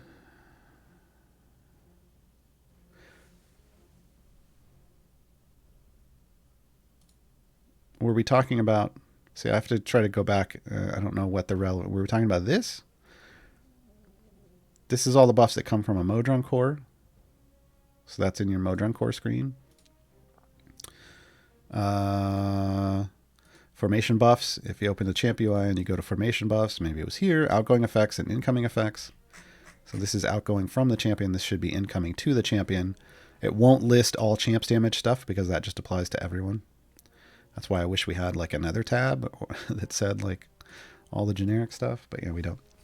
I know on the stream, Ez pretty much eats up the armor points, but she doesn't seem to be doing that in my game. What am I doing wrong? She has 2 epics, the rest all blue. It's probably just gear. Maybe. Or, yeah, it could just be gear. Again, it's not that Esmeralda eats up the armor points. It's that Esmeralda enables your DPS to eat all the armor points. Right, so you still have to meet the requirement of the DPS can take off a chunk of armor. And when it does, Esmeralda allows the DPS to take off 2 chunks of armor for each hit that they do that would take off a chunk of armor, which is why Ashara is a great combination for this, because Ashara gets like 5 attacks. So if Ashara's attack takes off chunks of armor off the Neothelid, it's going to take off, it's going to take off 5 normally, but 10 with Esmeralda. So you still have to build a formation that has, outrageous amounts of damage to be able to, it didn't hit there we go. You still have to have a formation that's going to do enough damage to take chunks off the boss. And that's where building a formation comes in handy. That's where using potions of giant strength comes in handy. Whatever you have to do to get yourself the damages. And if you just don't have the damages, then you just don't have the damages yet. Make sure you're soft capped. Maybe you have to go and get more gear. Maybe you're just not ready, or maybe you need more blessings. Well, you should have them all if you're soft capped. So maybe you just need more globals from other places, or maybe you need more patron perks. You just got to find more power somewhere. Any suggestions on how to get Lucius's achievement Elemental Pop? Yeah, just use him. That's all I did. I put him in. I did 1 deep run with Lucius. I got the achievement. You basically need to be near your wall so that when he attacks, things don't die right away. So he can attack once with, his 1 arcane chromite ability, and then hits them again with the other.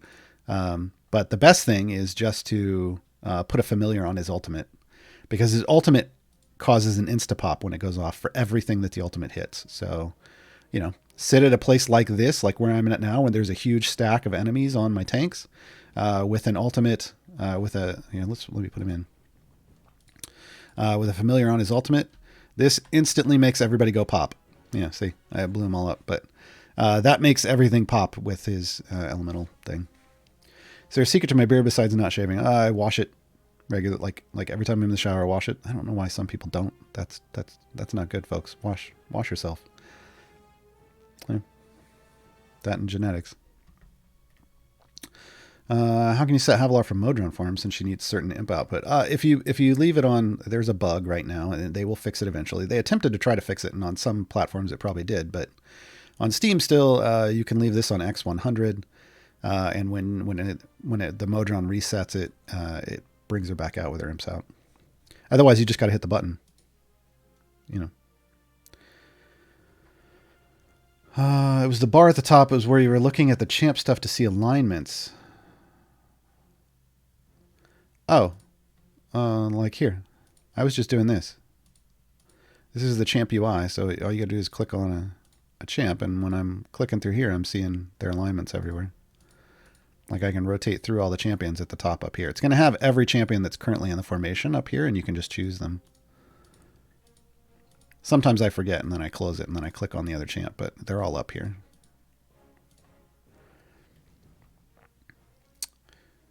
Thank you for the clarification, though, because I really was confused. Let's see. Unrelated to the game, but what is your favorite flavor of chip to snack on while playing? Currently eating barbecue Pringles. Is this the Pringles account?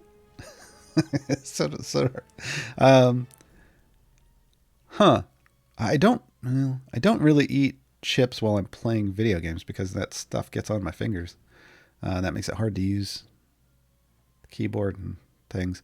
In general, lately, I eat, what are they? Oh, now I got to remember the name. They're like,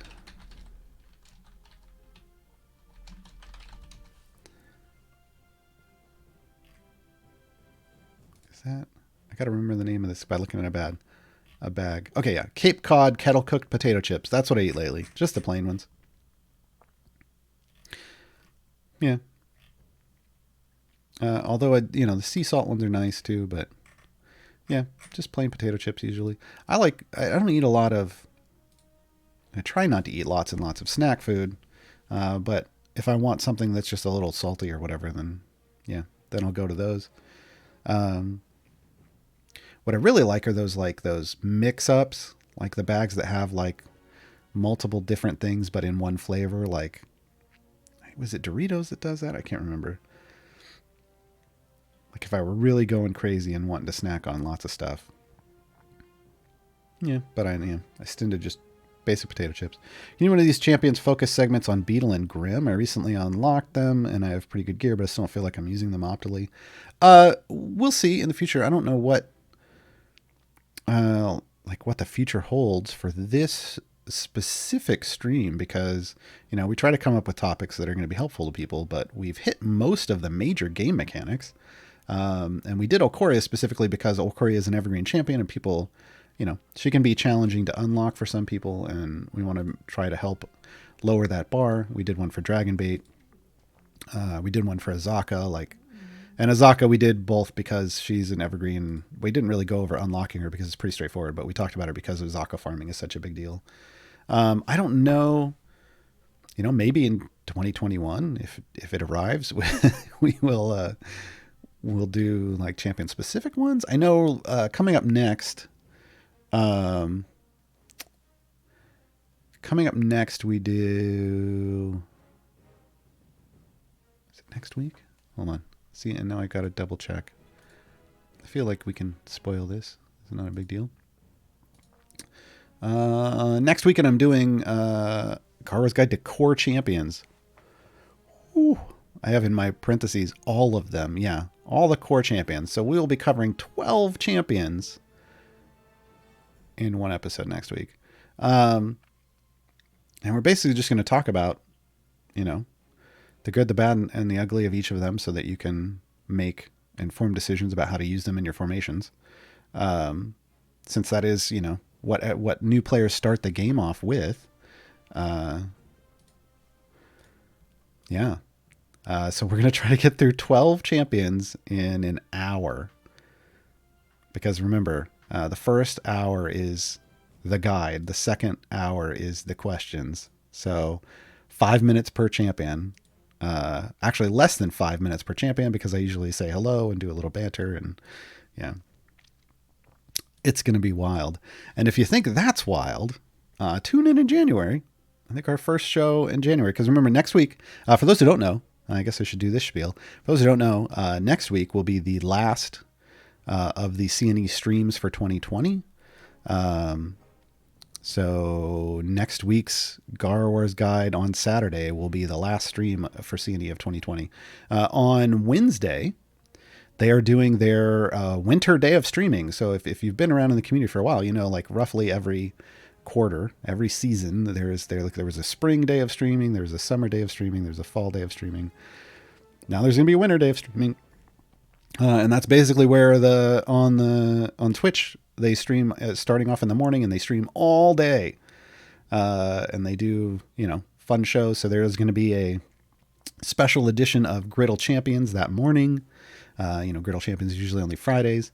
And then they'll have Evergreen Champions, which is usually on Wednesdays. And then I think they're going to have Mars's Guiding Hand. He'll still do his show on Wednesday because that's on Wednesdays, but they're also going to add in like a dev stream and who knows, something else. And then Bardic Inspiration next week is not going to happen on Tuesday. It's going to happen on Wednesday.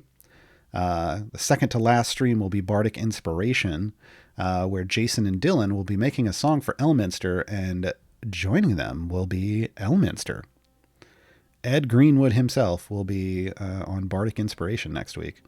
So they will make a song for Elminster with Elminster's help live. If you've never watched Bardic Inspiration, they literally sit down and decide at the top of the show what kind of theme of song are we going for. Hilariously, last week, as a joke, we threw out when they were doing a song for Tiamat. It was a joke in my stream right before that, hey, are they going to do a Tiamat song in the tune of Taylor Swift?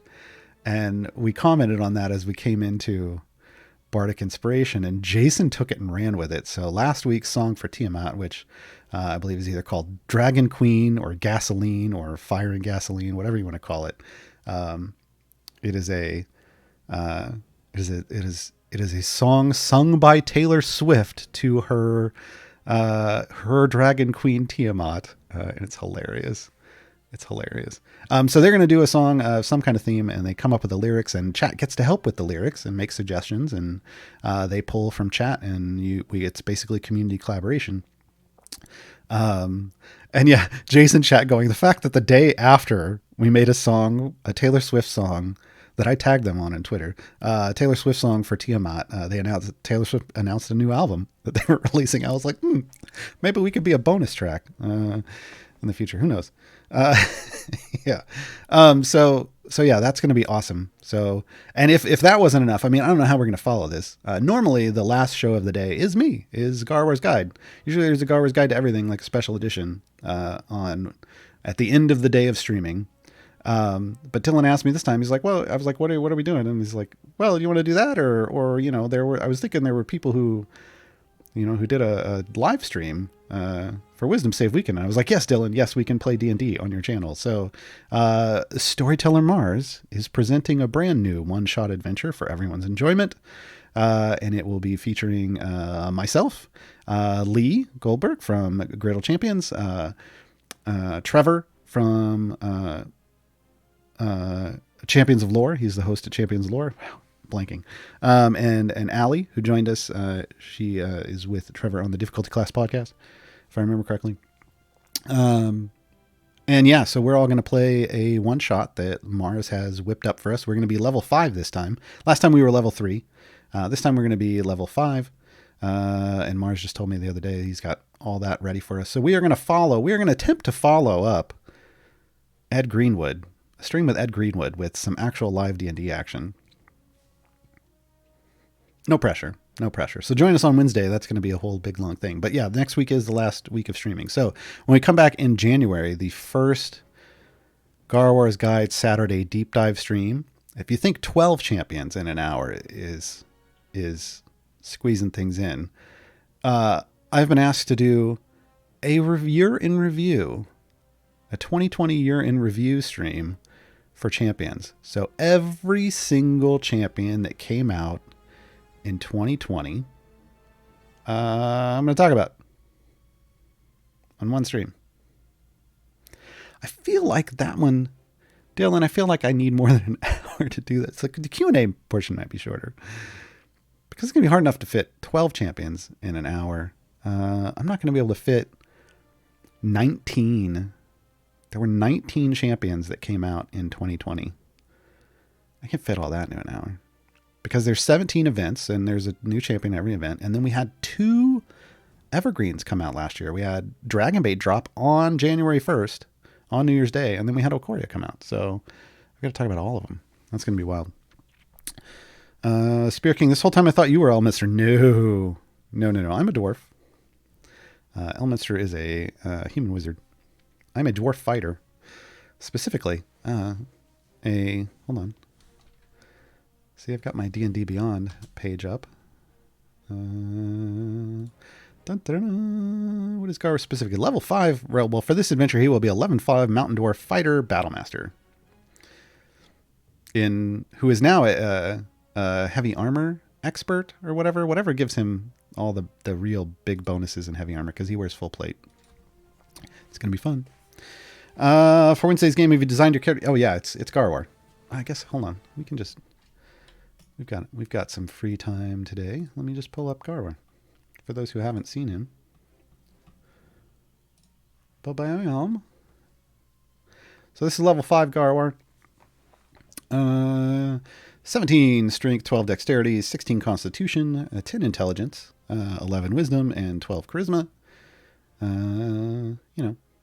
Pretty slow walker. Armor class of 20. 49 hit points. What else we got going on? What else stands out? So he's got a battle axe. So Gaarawarr stands, again, full plate from top to bottom. Like full plate. Like crazy full heavy plate. Engraved dwarven stuff on it. A huge round shield that is almost the size of him. So that he has to walk along with it up like here so he doesn't drag it on the ground. And then, he can crouch down and be fully behind it. And then a battle axe, single-sided, so blunt on the other side so he can smack things up the head if he needs to. What else did we give him? Let's see, abilities. So like he's got like fainting attack, fighting style protection.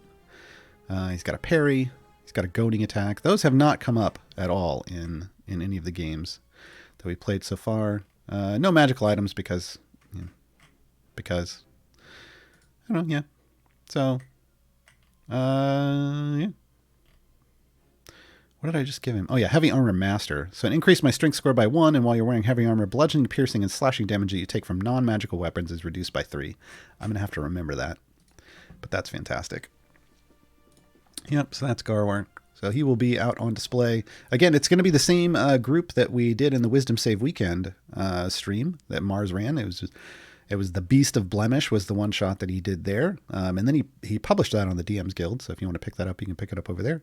But it's going to be Trevor playing Garlock Firehands, which was the goblin character that he has.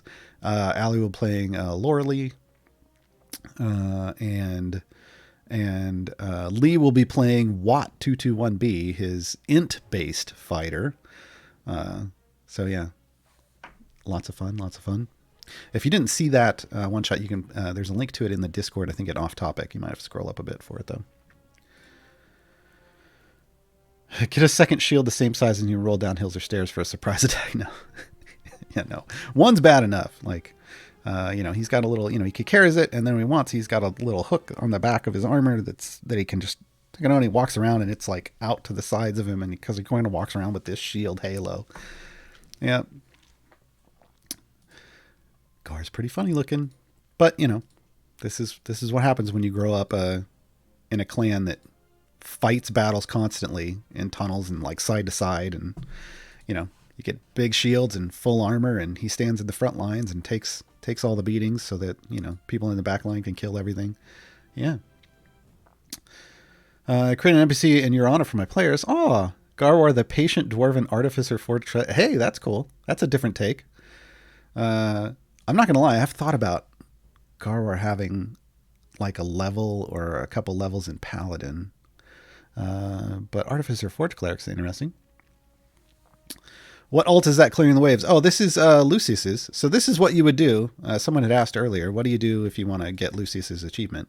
So his ult is Prismatic Spray. It basically triggers that pop that you want for his achievement. So if you just sit near your wall like this, this is going to build up and get you that achievement. Gaarawarr the Turtle. Looking forward to Wednesday. No, Gaarawarr as a canon character is specifically a dwarf fighter. Sword and board. That is just what he is. In the Star Wars universe, Gaarawarr is a Wookiee. But that's a whole other thing. I have other characters like I created. We did this on one of my streams before. If we hop back over here. I have a Minotaur, level 20 Minotaur boy we wanted to run for a level 20 campaign. His name is The Storm Coming. This is, he is a combination. His build and kit is a combination of, the inspiration is from the book Ferdinand the Bull and also from the song The Storm Coming by Gnarls Barkley. So if you've read Ferdinand the Bull, or I haven't seen the movie, I know they made a movie adaptation, but if you've read Ferdinand the Bull and you've heard that song, you get an idea of what The Storm Coming. And the craziness of this big bad boy is, it'll take a moment, check out that walking speed, folks. And keep in mind, he is a monk barbarian. So that means not only can he have his base movement, but he can use an action to move, and he can also use a bonus action to move. So, 195 feet on one turn, that's totally balanced, right? Yeah, he's a fantastic boy. I can't wait to take him out and use him in battle at some point. He's going to be a lot of fun. And I started to build William Obvious, which was my pirate from a game called Pirates of the Burning Sea. I have not fleshed him out. I started level 20, Rogue Swashbuckler, but I have not finished this, so I'm not going to go over that. I got to finish that. I got to find the right flavor in D&D for the type of fighter. He was a dirty fighter in that game, and I got to figure out how to kind of make that happen in D&D. But I like that. I like that challenge. All right, folks, we are coming up to the end of time here. So remember, the end of time, the end of all time and space. Remember, next week we will have Gaarawarr's Guide to Core Champions. Next week is the Wednesday, on Wednesday, the 16th, starting probably at like 9 a.m., I think, Pacific. Is that right, Jay? Do you know? Are you going to be there? I feel like it's going to be pretty early. So it'll probably start off with like an hour-long Griddle Champions and then jump into... I don't know how long they're doing everything. The full schedule will probably go up next week, like probably early on. Yeah. So Wednesday is going to be a lot. Remember Tuesday. So Monday we'll have probably improvised champions in the morning, or no, it's champions of lore first in the morning, then improvised champions in the afternoon. Tuesday though, no bardic inspiration. I do a stream on Tuesdays though, so if you want to come out and hang out on my channel, twitch.tv/Gaarawarr, you can on Tuesdays. We'll talk some Idle Champion stuff. But then Wednesday will be all the shows, and then Thursday they still should do their normal. What used to be the OG Idle Champions dev stream, Rest in Peace, Long Live Idle Insights, which had episode 1 last week. So that is the new name of the Thursday dev stream, is Idle Insights. And then Friday we'll cap everything off with another Griddle Champions and GG2E, and then Saturdays, Gaarawarr's Guide to the Core Champions will be the final stream of 2020. Jay says, yeah, I'll be modding with Sasha. It starts at 9 a.m. and ends at 9 p.m. Yeah. So 12 hours of streaming, folks. It's going to be fun. Going to be fun. So I will see you all then. We will head out of here. Yeah. So enjoy the rest of your weekend. Please stay safe and healthy. Wear your masks still. Yeah. I know that we got like emergency use for a vaccine in the United States, but remember, that doesn't go to everybody. It doesn't stop everything right away. So keep wearing your mask, keep protecting yourself and others, and I will see you next week. Bye, everybody.